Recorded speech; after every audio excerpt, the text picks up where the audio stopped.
मुंबई महापालिकेच्या महापौर आणि उपमहापौर पदाची निवडणूक बिनविरोध होण्याची शक्यता आहे अशी महापालिकेतल्या सूत्रांनी माहिती दिली आहे। 8 मार्चला 12 वाजता पालिकेच्या सभागृहात नवनिर्वाचित नगरसेवक महापौर ठरवणार आहेत। दरम्यान याचा आढावा घेतलाय आपले प्रतिनिधी हेमंत बिर्जे यांनी।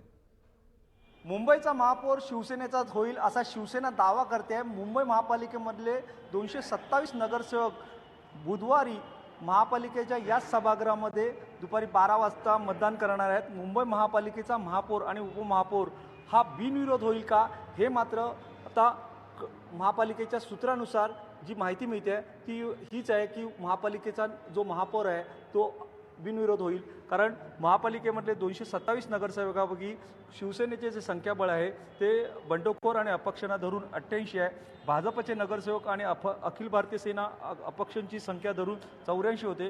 काँग्रेसचे जे संख्याबळ आहे, जो काँग्रेसने उमेदवार दिला आहे त्यांचे 31 आहेत, राष्ट्रवादीचे 9 आहेत, समाजवादी पार्टीचे 6 आहेत, मनसेचे 7 आहेत, MIMचे 2 आहेत। असे मिळून जी संख्या होते ती जवळजवळ 55 या विरोधी पक्षाची संख्या होते।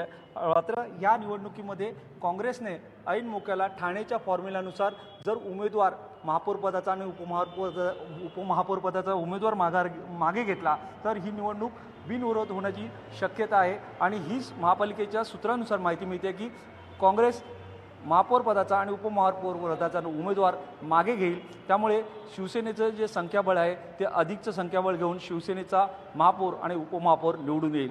त्यामुळे शिवसेना भाजपच्या मदतीशिवाय महापौर बसवेल हे मात्र उघड सत्य आहे अशा पद्धतीचं बोललं जात आहे। व्हिडिओ जर्नलिस्ट संदीप रणपिसेसह हेमंत बिर्जे, जय महाराष्ट्र, मुंबई।